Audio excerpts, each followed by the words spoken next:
Ladies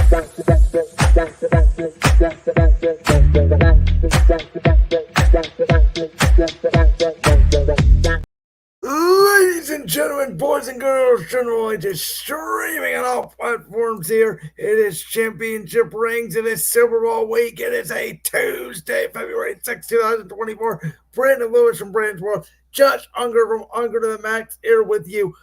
Welcome on in. How are we doing tonight, Josh?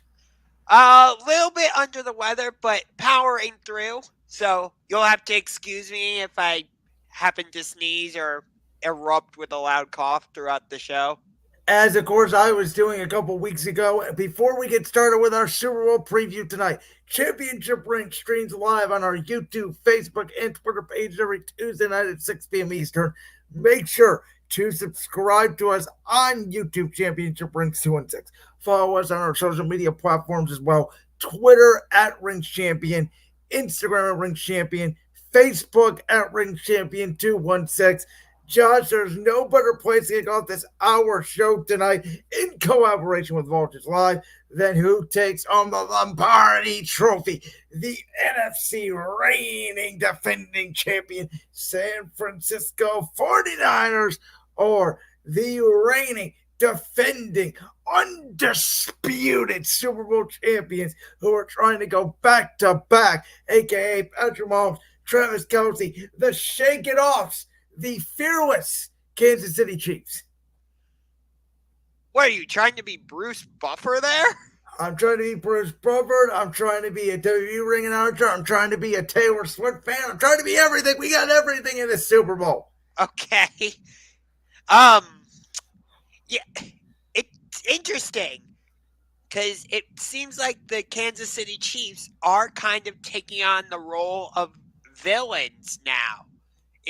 I don't know if you've seen that whole story going around, but people are talking about whether or not they are the new villains and comparing them to the New England Patriots. So my thing is, when you compare dynasties, right? New England's dynasty, I think some people like to put the dynasties in two parts, obviously, because they won a decade without winning a Super Bowl, even though Brady and Belichick were still dominant over those 20 years. But if you compare the two dynasties, Belichick was obviously a very, I don't know, cold-blooded is the right word, but not friendly with the media, very carte blanche. Tom Brady, we did not really get the personality side of him until he went to Tampa Bay. Kansas City, on the other hand, Andy Reid is a fun and flashy coach. Travis Kelce is out there doing commercials. Patrick Mahomes is doing commercials. They're doing commercials together with State Farm. They're clever. They're fun. They're innovative. They're not cocky. And I disagree with that. I get it. And again, this may be saying something weird from me coming from last year. This very week, I was prepared to go into battle with this team for the opportunity to win my second Lombardi trophy. This year, I'm on the complete opposite end of the spectrum where if Kansas City wins this Super Bowl, I know you don't think they're a dynasty yet. I believe they are. I think that if they win it, obviously they will cement themselves as one to the rest of the public.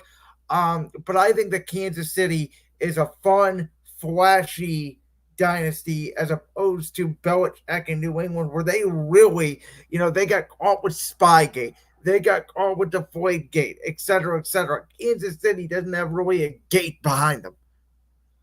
No, they don't have any type of cheating scandal or anything behind them. You're right. But they are the darlings of the referees. Patrick Mahomes, I personally find him to be way too cocky, and just about every other commercial on TV involves Patrick Mahomes. I am sick and tired of it. I do not like the Kansas City Chiefs, and I do not like Patrick Mahomes. Nope. Can I ask you this question? You say you're sick and tired of seeing Patrick Mahomes in commercials. I'm going to just ask this question because I think it's fair to be objective. Were you tired of seeing your own quarterback in those at-home commercials the last couple of years when he was in Cleveland? Because if you weren't, then you're having a double standard. Because he was doing more commercials than winning football games, yes. Okay, see, then that's fair. Then I get your perspective. I don't think Mahomes is in too many commercials. He's got two from State Farm that I can remember. He may have one more here or there, but I don't necessarily recall. He does all those commercials with Troy Polamalu for the Head and Shoulders shampoo. Yeah, but that's not quite a lot. I haven't seen that a ton, especially during games. Um, Listen, maybe it's just because my center is a Kelsey. Travis Kelsey. Maybe it's the Cleveland Heights thing. Maybe it's because I've self-admitted a little bit of a Swiftie. I don't know. It's like this Chiefs team to me this year feels different. They've had to go on a different road. They did not have the best regular season. They had to run the ball more. They had the most drops in the regular season. Yet, did you know this year in the playoffs, the Kansas City Chiefs do not have a drop? To me, it's coaching. It's getting better throughout the season. And if they win this game, I think it will be Andy Reid's arguably best coaching job he's done since he's been at Kansas City. And it will be the Chiefs' hardest road because we all think San Francisco has the better roster. The question is, do they have the difference maker at the signal caller position? Yes. And when I say yes, I'm not saying answering your question. I'm saying yes, that is the most important question, just to clarify. But here's my key to the game. In the AFC Championship game, Todd Monken, for some reason, went away from his identity, or the Ravens' identity, I should say, of running the ball. I don't get why. You and I discussed it and were extremely confused about it. So my key is, for this game, can San Francisco stick with the run game? If it starts working on a consistent basis, will Kyle Shanahan learn from his mistake back in 2019 and stick with the run? Because if you remember, back in Super Bowl 54, 49ers are up, I think, 10 late in the third quarter, if I remember correctly. Yes, it was a 20-10 game. Okay. And for some reason, Kyle Shanahan goes away from the run game, and you could hear the Chiefs in the postgame saying, we thanked him for that because that's what allowed us to get back in the game. Because for some reason, Kyle Shanahan goes, you know what? I'm going to take the ball out of my run game's hands, or running back's hands, however you want to say it, and I'm going to put it in the hands of Jimmy Garoppolo. And that failed. So if you remember, there were two key plays. Mahomes had a bad interception in the third quarter. It was a no-look pass on an RPO that got intercepted. I believe it might have been Fred Warner, who was a rookie in that Super Bowl. And then obviously San Francisco goes up 20-10. Mahomes makes the key no-look pass essentially to Tyreek Hill on 4th and 15 that gave Kansas City all the momentum. Yet despite that, Jimmy Garoppolo had a throw to Emmanuel Sanders with about 20 seconds left that if he hits Emmanuel Sanders in the hands, San Francisco arguably wins the game. Right. I have said I think Brock Purdy is a more mobile Jimmy G. Now, I don't think Brock Purdy's played well in this postseason really at all. I thought he had a very good second half against Detroit. He had a good fourth quarter against Green Bay, and that was about it. I think that the Niners are definitely going to be motivated, but I just feel like the Chiefs are the better team. I think the Chiefs are the better coach team. I think that the quarterback will make all the difference in the world. I think this will be a different Super Bowl than the one we saw last year. I don't think it's going to be a shootout. The over-under on it is 47.5. It's my favorite bet of the entire game. I like the under here.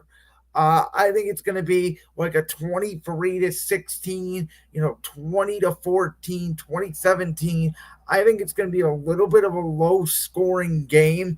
So kind of like the Rams-Bengals Super Bowl from a couple years ago. A little bit, yeah. Where I do think that Kansas City will get Isaiah Pacheco going. And I think, because if you do remember, when Christian McCaffrey got to San Francisco, the Niners, their first game was against Kansas City. McCaffrey was not involved much in that game plan, but Kansas City whooped San Francisco last year in the regular season. I don't think they have the ability to do that, but I think that they're going to use the run game. I think Travis Kelsey is going to have a big game. I also think George Kittle could have a nice game on the Niners side of it. But I think that Patrick Mahomes in the end will make more plays than Brock Purdy. And I think Patrick Mahomes will take on another Super Bowl MVP. And the Kansas City Chiefs will be the first team since the '04 New England Patriots to go back to back. And I think the most interesting question will be about this Super Bowl. Not only will Travis Kelsey retire, but will the great big red Andy Reid retire? And obviously, if Mahomes wins the Super Bowl, you know that's only going to fuel, the conversation. Can Patrick Mahomes surpass Tom Brady as the GOAT? Can we slow down on that? Jeez. I'll say this: Mahomes' resume, if he wins this Super Bowl, will be compatible, if not better than Brady at this stage in Brady's career. Obviously, Brady did it very early, winning 3 out of 4, but Brady never went to 6 straight home AFC Championship games until later in his career. So I think I've said this. I think Brady's the GOAT. I think 7 Super Bowls. Obviously, Mahomes winning this would give him 3. I think he has to get to 7 because I don't know if, Joe Montana had 4 and people thought he was the GOAT until Brady came along. So I think 7 Super Bowls in the NFL is unprecedented, and we will see because Andy Reid, I can almost guarantee you, is not going to be along for this ride for the next 4 or 5 years. So what will Kansas City look like when Reid retires, when Kelsey retires? That's something that, Brady did not really have to deal with, obviously, with Belichick. I think that will be the key difference. But absolutely, Mahomes is the Tom Brady of the next generation of children, if you will. Yeah, but, can we just pump the brakes a little bit on the whole Mahomes being... I mean, it's an interesting discussion because, like I alluded to, if you look at their resumes, when Brady, obviously, his first, 5 years, and Mahomes' his first 5 years, and again, it was a different era. They're throwing the football more, but Mahomes does have the edge, not only statistically, but he would be even in Super Bowls if that would be the case, if they go on to win. Yes, but we can't just dismiss the head-to-head part of the equation because who beat Patrick Mahomes in the 2018 AFC Championship game? Yeah, and I understand what you're saying, and I get it. It makes sense. And who beat Patrick Mahomes Super Bowl in Super Bowl 55? As well, he absolutely did. But Brady didn't have a great game in that Super Bowl. That was really the defense of Tampa Bay because Kansas City did not have an offensive line in that game. Okay, I agree with you there, but still. It does sound like Joe Thuney, by the way, is going to play to get back on track with this actual game because that should be the focus. It sounds like Joe Thuney is going to play. I think everybody is going to be healthy. I think Deebo Samuel with an extra week off should be good to go. You still have not given your pick for the game, so we need to hear it. Okay. San Francisco is favored by 2.5, I think. And I've picked against Kansas City every step of the way, and that's come back to bite me in the ass. So, unfortunately, I hate to do this because I really despise them, but I think Patrick Mahomes is hoisting the Lombardi Trophy again. Please prove me wrong, though, San Francisco. Please. Did you agree with me? Do you think it's a little more of a low-scoring game? I mean, like I said, the over-under is 47.5. It's my favorite bet. I love the under. I don't think Kansas City has really seen an offense like San Francisco so far. So, no, I think it's going to be a little bit higher scoring. Not like last year, though. I could see it being like a 31-23 type of game. Okay, interesting. And with that, there is some other coaching news in the National Football League that we'll get to. First off, in a little bit of an out of left field move for actually both of these guys, Mike McDonald is the new head coach of the Seattle Seahawks. And Josh, you know what I've been saying on this show for the last couple of weeks. You know my affinity with offensive coaches. Once again, this is the fifth straight Super Bowl where we have Kyle Shanahan, offensive coach, Andy Reid, offensive coach, two offensive coaches. Both of these guys are defensive head coaches. But we have seen now Sean McDermott with Josh Allen, D'Amico Ryans with CJ Stroud. If you have a star offensive coordinator and a quarterback, you can win with a defensive coach. Seattle goes from the oldest coach in the league, Pete Carroll, to the youngest coach in the league, Mike McDonald. Did an excellent job with that Ravens defense. I think Seattle's defense obviously needed improvement. They were one of the worst pass defenses in the league last year. I think Mike McDonald can do that. The biggest question for McDonald is going to be what quarterback is he going to get? Do they, is Seattle going to be able to go in the draft? Do they have to trade up and get a Bo Nix or a Michael Penix, who are both obviously from that Northwest area, Oregon and Washington, respectively?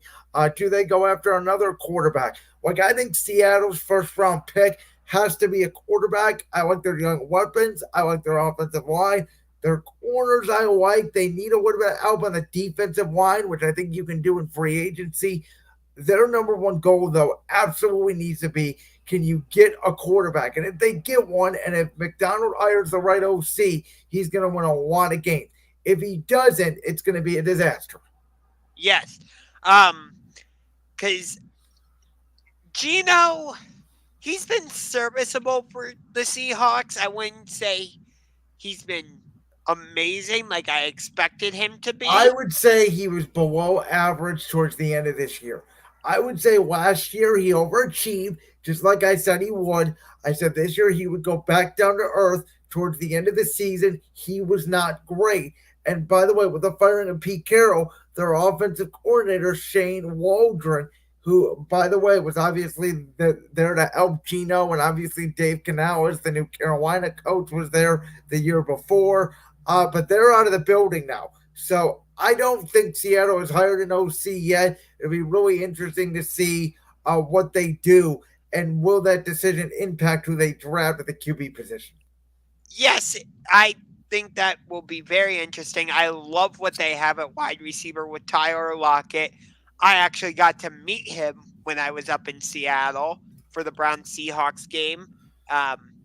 I got to see a tour of the Seahawks practice facility and actually see the Seahawks practice on Saturday, the day before that game. So it was really cool.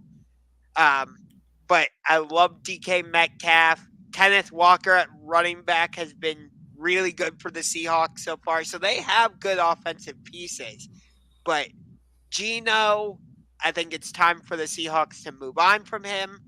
Go get, you know who I think would be a really interesting quarterback up in Seattle? Jaden Daniels, the quarterback from.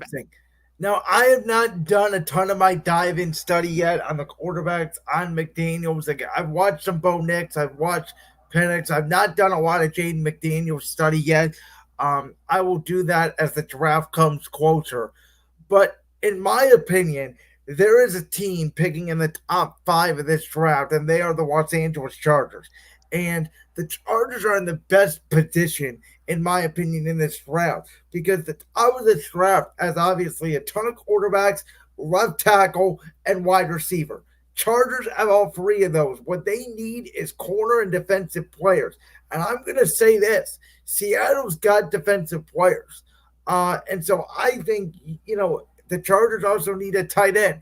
If you're Seattle, do you offer up one of your safeties or your corners, plus maybe a Noah Fant, plus your first round pick to go up there from wherever they're at, 18 maybe or 17, wherever they're at, to 5 to go get that franchise quarterback? Because I think that's a reasonable. I think it's Seattle and Atlanta are going to be the 2 teams that we should watch that could potentially move up. And I think the Chargers are that perfect spot at number 5 to move up. So let's jump over to the other team in this discussion. Yeah, this is interesting. Obviously, I'm going to start here because they are in my division. There's obviously a lot of reports out there about Ben Johnson and his decision to go back to Detroit, which I thought was the right decision. Uh, by the way, absolutely to try. Let me just say, jump in here super quick. Remember what I was saying? Like, I think I said at halftime of the Rams game, the Lions should have just Yeah. given Ben Johnson a contract extension right then and there. So there's an element that there's only 32 jobs opening. You should take it. There's another thought that you should wait for the perfect job, and there really was only one perfect job this year, in my opinion, and that was the Chargers. Next year could be a completely different story, depending on what happens in Philly, Dallas. There's some other quarterback good teams that could potentially need a head coach. If Buffalo falters, does that job become open? So there's potential scenarios there. But with Dan Quinn, when did he have success in Atlanta? When he had a superstar offensive coordinator in Kyle Shanahan.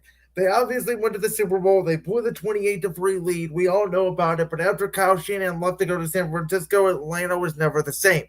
Now he brings in Cliff Kingsbury, who obviously last year worked with Caleb Williams. He worked with Kyler Murray as the head coach of the Arizona Cardinals. I am very fascinated to see, Josh, because I am hearing a lot out there about from Caleb Williams' camp how they are not sure about the new Chicago brass and leadership. Obviously, they bring in Shane Waldron from Seattle as their offensive coordinator.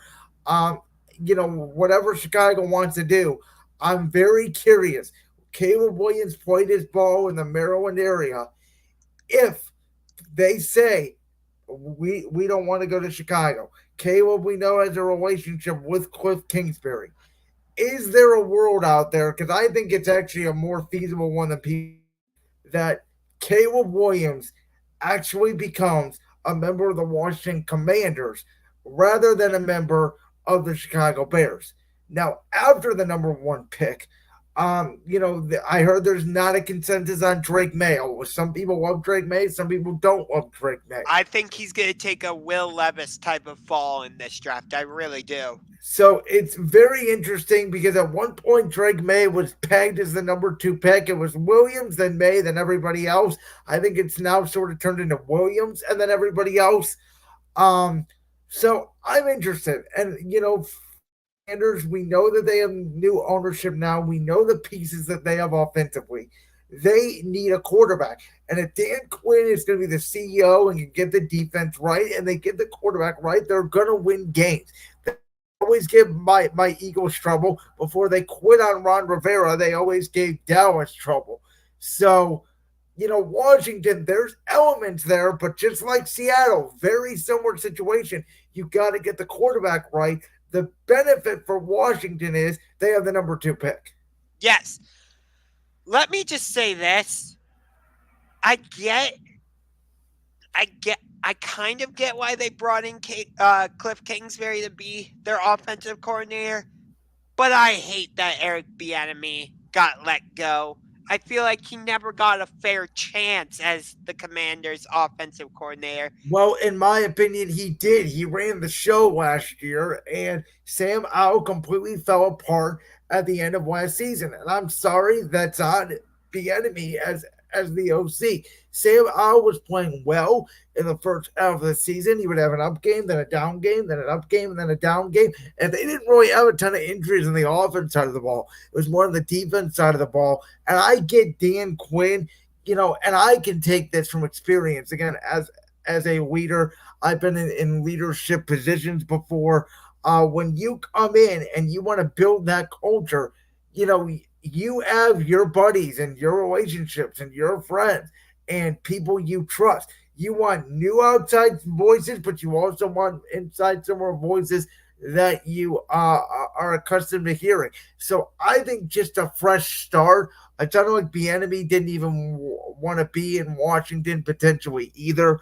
We'll see where he lands, but no, I disagree with you there. If I'm a Commanders fan and my good buddy Austin, he's a huge Commanders fan, and he's told me from what I heard, the players did not completely buy in a Bieniemy, and most of that fan base is actually excited that they have Cliff Kingsbury on board because of the potential of the Cliff Caleb Williams relationship that could get Caleb to Washington. It all depends on what Chicago does with the number one pick. Do they take a quarterback? Do they trade Justin Fields? So What are they going to do? I've already told you that if I'm running Chicago, I would have fired Matt Eberflus. I'm taking Caleb Williams number one, and I'm pairing him with an offensive minded head coach. What I think the Bears will probably do, I think they're feeling out offers for Justin Fields right now. I think they want to take Caleb Williams. If I'm Caleb Williams, I am pulling an Eli Manning.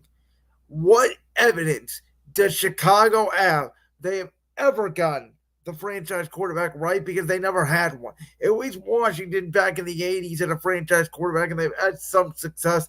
Obviously, RG3 wrecked his knee. Kirk Cousins has been good for a couple years there. The more recently, Washington's had some good teams here and there. They haven't been a complete disaster like many people want to attribute them to under the Dan Schneider era. I think it's a new era for Washington, and I'm saying it again as a rival of the Philadelphia Eagles. So if I'm Caleb Williams, I'm owning Eli Manning. I don't want to go to Chicago. I think it's a lame duck year. I think Eberflus is gone at the end of the year. But yeah, you're right. We'll see what happens. Yeah. But moving on to the NBA, it's the same old story with Joel Embiid. Just who is now, by the way, no longer going to be eligible for the MVP as well.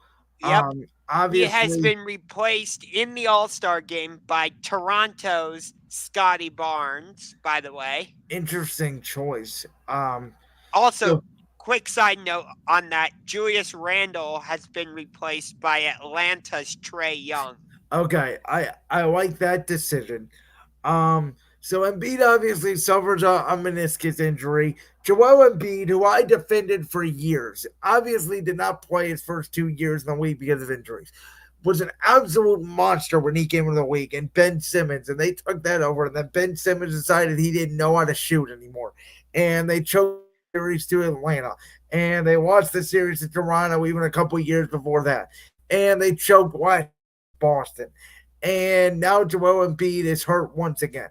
Um, the Philadelphia 76ers, in my opinion, are suffering from the Philadelphia sports curse that we talked about a few weeks ago when it came to the Phillies and the Eagles and now the Sixers. And, we're going to tie this in a little bit here to the trade deadline. Obviously, the trade deadline is Thursday. We don't expect there to be a ton of major moves, but Philadelphia is collapsing right now. They're fifth in the East. Our own down Cleveland Cavaliers are surging. Boston's at the top. You got Milwaukee there. The Knicks, who were playing great, obviously, led by Jalen Brunson. Indiana is a viable threat now with Tyrese Halliburton and Pascal Siakam. So I think Philadelphia's got to make a move. Who that move is for and what they can give up, probably, I don't know, maybe Tobias Harris. They don't have a ton, but you got to do something here, in my opinion, if you're Philly to save the season, because this thing is teetering. And a great player, Joel Embiid, he's a phenomenal player, but he cannot stay healthy. And that's the problem. That's why I'm not sure if the 76ers are going to make a trade of any kind. I totally hear what you're saying, and I don't disagree. But being that we don't know the extent of Joel Embiid's injury right now, we don't know if he could be back in time for a potential playoff push towards the end of the regular season. We don't know if his season is completely over. So if I'm the Sixers, I'm not going out and making a big move of any kind, being that we have that unknown piece in there. You know what I mean? So I'll throw this at you. The report is he's going to be reevaluated in 4 weeks. Let's say, because he's a bigger man, takes him longer to recover. Let's say he's back in 6 weeks. Let's say he's back in the middle of March. And if you take a look at the Eastern Conference right now, we mentioned the top six. Orlando, they're decent, they're okay. Miami, we know they always surge in the postseason. Chicago, Atlanta, Brooklyn, I don't think they're that much threats. So No. really, Philadelphia, they're gonna make the postseason. The question is, can they stay in that top six to avoid the play-in tournament? I think they can. I think Tyrese Maxey is a very good player. I think Tobias Harris can step up. I think Nick Nurse is a very good head coach. Maybe they slide down to six. Maybe Indiana replaces them, and then do they match up with a Cleveland or a Knicks in the first round? Because I think if they match up with one of those two teams, I think it's a good matchup for them. If they match up with a Milwaukee or even a Boston, I think it's a bad matchup for them. So Philadelphia to me is looking at this probably from a playoff perspective of which team are we most likely to match up with, because there's two teams we like to match up with, there's two teams we don't like to match up with. Yeah. Um, I will say this. I'm not. You say Philly is going to be able to stay in the top six. I'm not 100% sure of that. Sure, Miami has been struggling a little bit recently, but they still have Jimmy Butler. They still have Bam Adebayo. They were just in the finals last year. They just brought in Terry Rozier. We know what Eric Spoelstra can do as their head coach. I would not be surprised if Miami is able to put it together and jump ahead of Philadelphia in the top six. I don't think they have the same depth they did as last year, though, and it just does not feel like Jimmy Butler is going to be able to carry them again. Now, I could be wrong because playoff Jimmy is playoff Himmy. He's absolutely spectacular. For sure. But this NBA season is strange. I mean, our Cavaliers started off 500. Darius Garland and Evan Mobley went down, and I know I kind of thought the season was over. I kind of thought they would be looking to explore trades for Donovan Mitchell at the trade deadline, and yet the Cavs have only lost, 3 or 4 games since. They're now the number two or tied for the number two seed in the East with the Milwaukee Bucks. So maybe this is a case of, maybe Nick Nurse starts experimenting a little bit. Maybe the Sixers can get hot and get on a run, but they don't have the ability, I don't think, to replace the talent that Joel Embiid brings to them, because he's a walking 30 to 35 points literally every single night. But here's the issue. One, with the loss of Joel Embiid, the 76ers are going to have to learn to play a different way without him, right? Correct. And then you're going to have to reintroduce him, and they're almost going to have to backtrack, if you will, and relearn to play with him. So it'll be interesting to see how that transition goes. Yeah, I think and I'll be honest, and we both agreed on this, even though, they were getting hot and Embiid was the MVP favorite, I did not think that they were the favorites to get out of the East anyway. I think it just makes the road a lot harder. And, there was a debate a couple of years ago of which Philadelphia superstar Philly should trade, Ben Simmons or Joel Embiid. And I always said, well, I said personally, I would have stuck with both. That's before Ben Simmons went off the deep end. But I said, if you're going to trade one of them, you got to trade Ben Simmons just because of how special Joel Embiid is. I've made this argument about Kawhi Leonard, who is finally healthy, and the Clippers are surging, and nobody expected it after their horrific start to the season. I think Joel Embiid reminds you a lot of Kawhi Leonard. So talented, yet so hurt. You can't depend on him. And if you're Philly, if you flame out again in the first round or the second round, do you consider moving on from Embiid? Because this is not NBA 2K. You're not turning injuries off. And I don't remember a season where Joel Embiid has been healthy for all 82 games. even when he's been healthy for most of the season, what happens when he gets to the postseason? Injury of some sort, or he has to sit out a game or two because of stomach bug or whatever. You can't depend on him. So, you know what? I hate to say this, but I feel like Joel Embiid is this decade's version of Greg Oden. I hate to say that. No, Joel Embiid has accomplished way more than Greg Oden already has. I mean, in terms of the injuries and all that.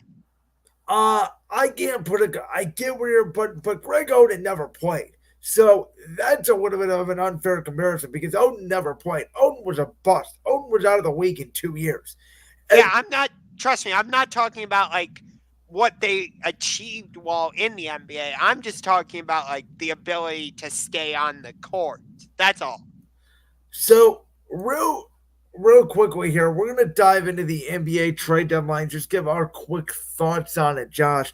This year, obviously, last year was a crazy year of the deadline. Kevin Durant got moved to Phoenix. Kyrie Irving got moved to Dallas. The Lakers made all those moves at the trade deadline and reinvigorated their team.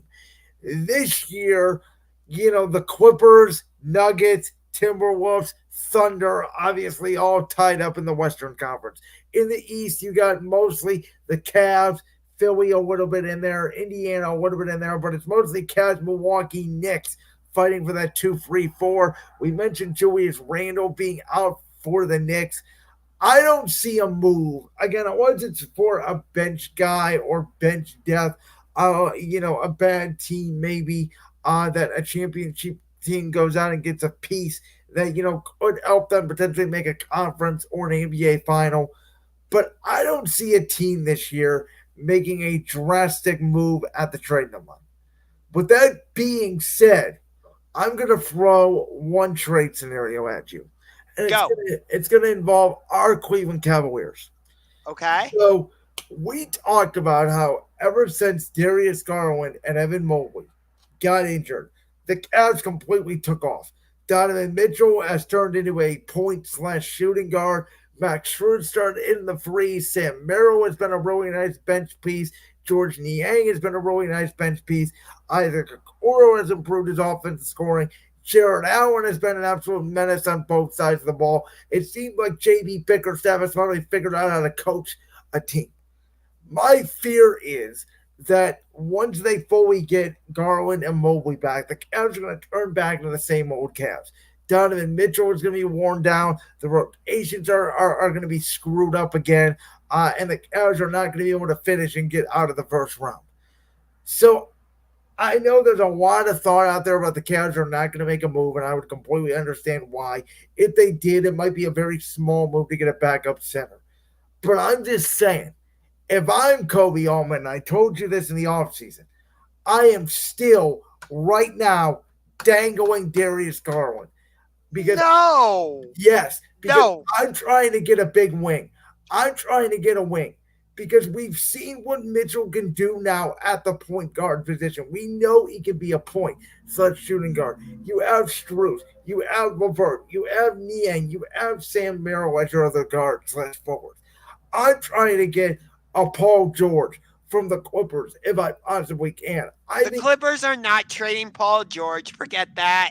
Listen, I think that it's a deal that last year, maybe they don't do it now, but last year I think they would have absolutely done. You told me you thought they would have done. So, I mean, Well, now I've changed my mind. I me, don't think either team would make that deal. see, I'm still dangling Darius Garland out there because I think you Get out of here. Stop. No, Stop. So you're saying we don't need a legit wing. You would not trade Garland for a legit small forward. I would trade Okoro for a legit small forward, not Garland. But you're not gonna get something. The only way you're gonna get a superstar caliber forward is to get rid of one of your superstar players. Who says you need a superstar small forward? I do, because that's how you win in this league. Where's the best positions in the NBA? Small. What superstar small forward can you go out there and get? I'm telling you, there's not a lot available, but I'm making calls. I'm making calls to Phoenix about Kevin Durant. I'm seeing what it would take. No, I'm serious. I'm throwing it out there. You are being ridiculous right No, now. I'm not. I would consider trading Evan Mobley for Kevin Durant. You are out of your mind. I'm trying to win a championship. I'm not trying to get past the first round. I'm trying to win championship. Who cares if I'm making it past the first round of the playoffs? This Cavs team, as built, is not a championship contender. I don't care what they're doing in the regular season. I can tell you exactly what's going to happen in the postseason. They're going to get bullied again, and they're going to get outcoached again. Man, you are talking nuts right now. I'm not talking nuts because I've seen it. I've seen this team play around and almost lose to the Pistons. I will agree with you on that point. I don't get why the Pistons have given us a little more trouble this season. The Cavs they have a little bit more shooting. I think they're better than they were last year. They're obviously one of the hottest teams in the league, but the playoffs are a different animal. How many times have I said it? By the way, on a completely separate note, but still related, I want to thank the Utah Jazz because they beat the Milwaukee Bucks on Sunday night in Utah. And then last night, we went out and beat the Sacramento Kings, which allowed us to not only tie the Milwaukee Bucks in the Central Division standings and the Eastern Conference standings, but we jumped them in both. We are now the number 2 seed in the Eastern Conference, and we are within striking distance of the Boston Celtics. Who cares about the Central Division title, Josh? Nobody knows the NBA even has divisions. Anyway, Phoenix, Kevin Durant, this is the one time I am rooting for you. You guys are hosting Giannis and the Milwaukee Bucks tonight in a 2021 NBA Finals rematch. Phoenix, defend your home court. Go out there, beat Giannis, beat Damian Lillard, beat the Milwaukee Bucks. Help us out. We'll go out and take care of business tomorrow night in Washington against the Washington Wizards because the Wizards are pathetic. Hey, Josh, can you smell really cooking? Because The Rock has come back to SmackDown and completely stolen Cody Rhodes' WrestleMania moment. This is total. No, you don't get to talk right now. Oh, really? No. You don't get to talk. No. Go on. Say what you want to say, because I'll explain everything, because I have the business mindset. Let's rage on what? I'm not going to watch WWE, and then he's going to proceed to watch SmackDown Friday night, because that's how Josh Ungar is. Go on. No, I'm not actually going to say that. But first of all, I was already firmly in the AEW camp, but this just pushed me. Because they can't even sell a 1500 arena right now. Oh yeah, it's been so entertaining. You can hear crickets in the arena. But this pushed me further away from WWE. I'm sorry. I don't want. You got only the biggest megastar in the world versus the undisputed champion in the biggest match they could make. If the title is involved, you know what's going to happen. Do I? Yes, Roman Reigns is going to retain. Whoopty frickin' do. Because Roman Reigns is the undisputed WWE Universal Champion. He is our tribal chief. We acknowledge our tribal chief. And Roman Reigns is going to break Hulk Hogan's record come September, whether you or anybody else on the internet likes it or not. I am sick and tired of Roman Reigns as the champion. You're so sick and tired of Roman. You know what? Beat him. You go out there and you beat the tribal chief. Okay. How many times have we seen Roman actually successfully retain his title clean without the interference of his bloodline? Only like a handful of times. Most of his title defenses, there's going to be a ref spot. And there's going to be some sort of bloodline interference, whether it's from Jimmy Uso, Jey Uso, Solo Sikoa. I don't care anymore. Like, I don't give a shit. I don't give a flying shit. You're disrespecting our tribal chief. I don't care. You're disrespecting our tribal chief. Seth Rollins was right. Seth Rollins right. Well, you know what? Roman Reigns is right, too. He owns Seth Rollins. They created the World Championship because nobody can get that belt off Roman Reigns. Also because nobody cares about the belt anymore. Oh, they don't? Then why is Cody going for it? Then why did LA Knight want it? Why did AJ Styles want it? Why did Randy Orton want it if nobody cares about the belt? Because they want to take Roman Reigns off of his pedestal and bring him back down to earth. Because he is the greatest of this generation. The last decade has been dominated by Roman Reigns. Roman Reigns has been champion since August 30th, 2020. It's almost 4 years of dominance. And so what I've heard is Cody is going to challenge Seth at WrestleMania, which personally I don't want to see that match for a fourth time, but whatever. And Cody will win that, and then Roman will beat The Rock at WrestleMania, and then at SummerSlam, which as of right now is rumored to be happening at Cleveland Browns Stadium in Cleveland, although nothing has been made official yet, it would be Cody against Roman in a title unification bout. So, I guess that's interesting if that's the route they go, but what was the... I don't get this. Cody not only wins the Royal Rumble, what did he do? Did he point at the WrestleMania sign? No. He pointed where?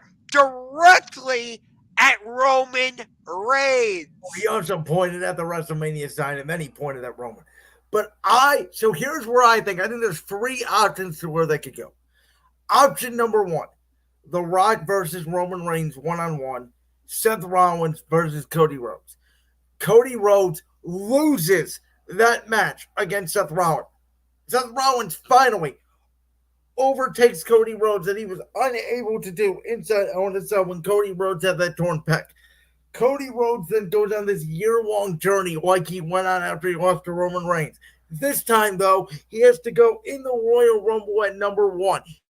Through the entire gauntlet. He gets eliminated by the number 30 entrant, CM Punk, who goes on to win the match.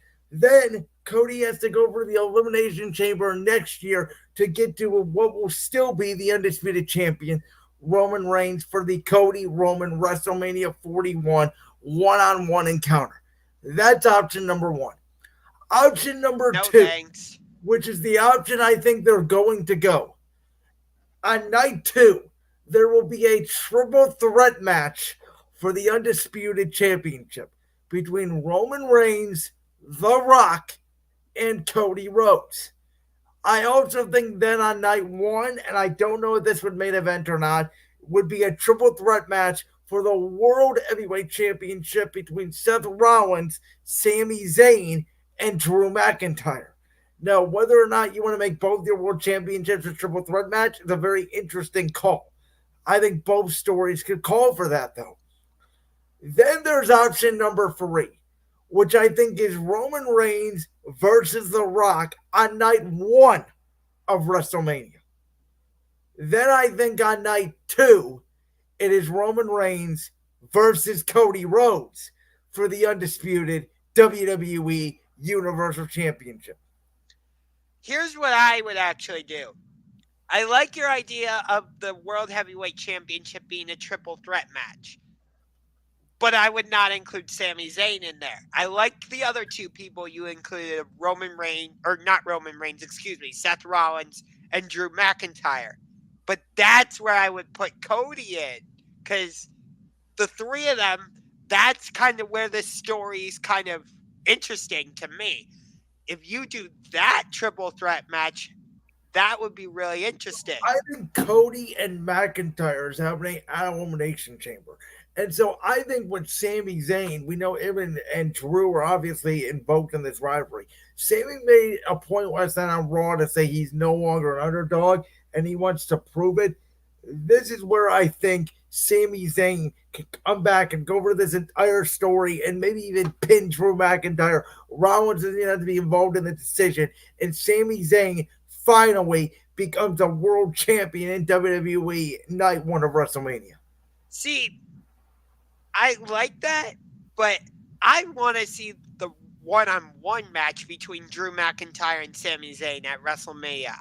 I think that would be a fantastic WrestleMania match. If you do that, let's say you do that, and then the triple threat is still on between Rock, Reigns, and Rhodes, I don't know what you do with Rollins at that point.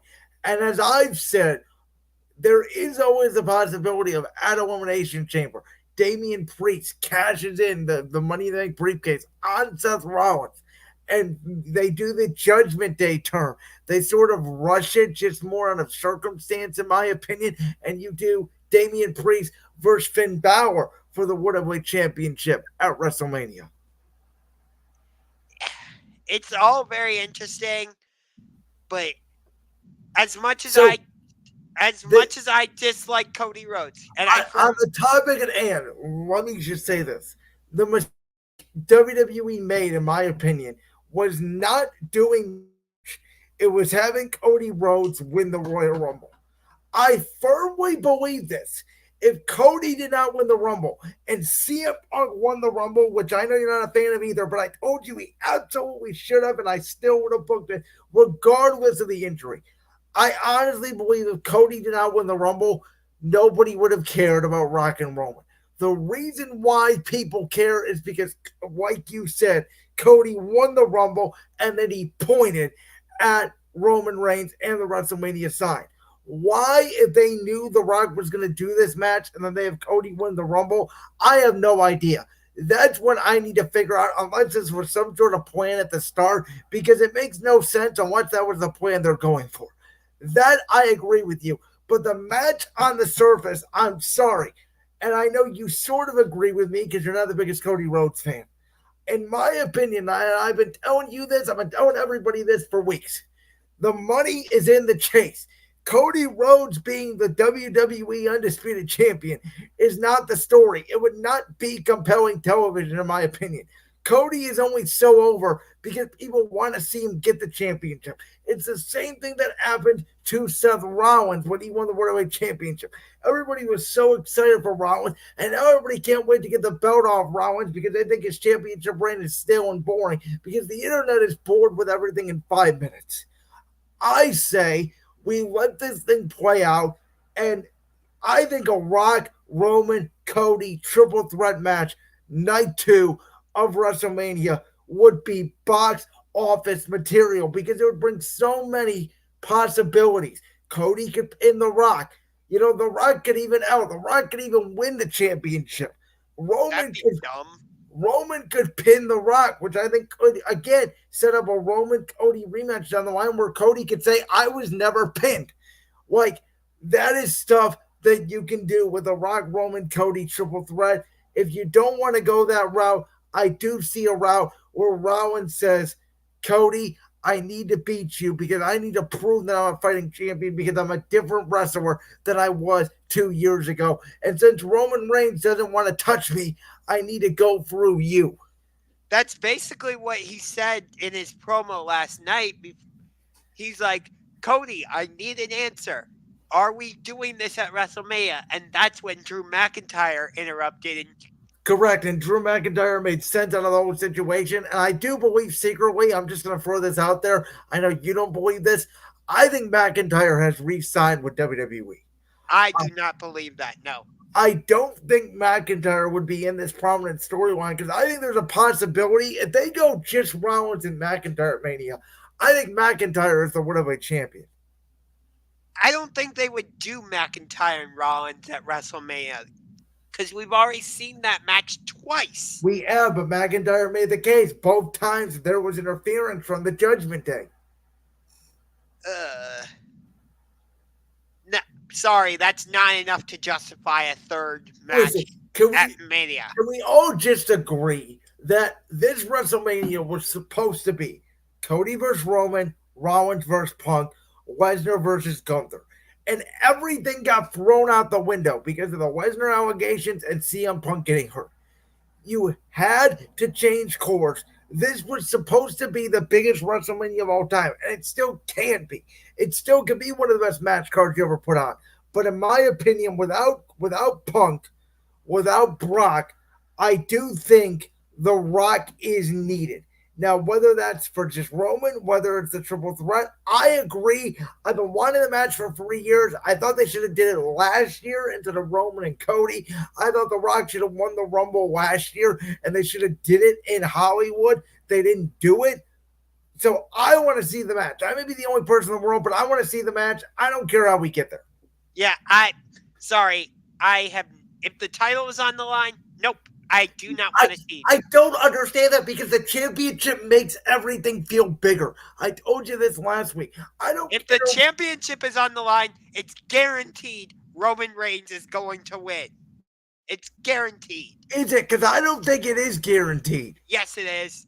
I If, don't think it is guaranteed. I think it yes, should it be. is 100%. They are not putting the title on The Rock. Give me a break. You really think WWE wouldn't? The biggest star in Hollywood, you don't think they put the championship on him? That's why. Because of Hollywood. This is the company that put the champion. I get it's a different creative regime, but this is the same company that put the championship on Goldberg. And if the report is true out there that The Rock did insert himself, what makes you think The Rock isn't going to bully himself into winning the match? I have heard reports that The Rock is pushing to beat Roman Reigns. That's what I'm telling you. So you don't think it's. That's what I'm telling you. I get it, but like I get that The Rock has history in WWE. He's won championships in the past, but at this point, I don't think it would make sense. Why end Roman Reigns' historic title reign by having him lose it to The Rock? See, now we agree on that. You just don't agree that it's a possibility. I think it's a possibility. If this were a non-title match, I would say yes, The Rock can win. And I would say The Rock should win if it's a non-title match. But if the championship is not on the line, or I'm sorry, if the championship is on the line, Roman is going to win. And I'll just shrug my shoulders and be like this. I'm sorry, but as of right now, AEW Revolution looks better than WrestleMania. Well, go enjoy Sting's retirement match. It's against the Young Bucks. So I definitely... the most overrated tag team in the entire world. Oh, get out of here. What have they ever done? What have they ever done? They've been in minor leagues for 20 years. I freaking love the Young Bucks. Because they do super kicks every freaking move, no sell everything, 5 finishers with a sparkling fireworks super kick. Oh, this is cool shit. The Young Bucks are hilarious. They're the most overhyped, overrated tag team of all time in the history of the sport. Hey, Cody, how about this? If you can't win the World Heavyweight Champ, the undisputed WWE Universal Championship, he's not going back to AEW. There's 0% chance. Just come back to AEW. Go after Samoa Joe. There's less of a chance of Cody going back to AEW than there is The Rock beating Roman. I know. But hey, Cody, if you do come back to AEW, don't put it in your contract that you can never challenge for the belt again if you lose. Because I don't get why you did that. It was stupid. And with that, we are out of time for this episode of Championship Race. For Josh Ungar, Ungar to the Max, I'm Brandon Lewis from Brandon's World. We will be back with you next Tuesday. As always, make sure to go on our platforms. Championship Rings 216 on YouTube. Facebook at Rings Champion 216. Instagram Rings Champion. Twitter Rings Champion. Josh, next week, we are officially into the NFL offseason. Super Bowl recap. All things NBA. Any more wrestling news that comes about. And here we go. Yep, that is correct. And again, I'm going to say it. Kevin Durant, Devin Booker, Bradley Beal, please beat the Milwaukee Bucks tonight. We'll take care of the Washington Wizards tomorrow. And with that, we'll see you guys next week.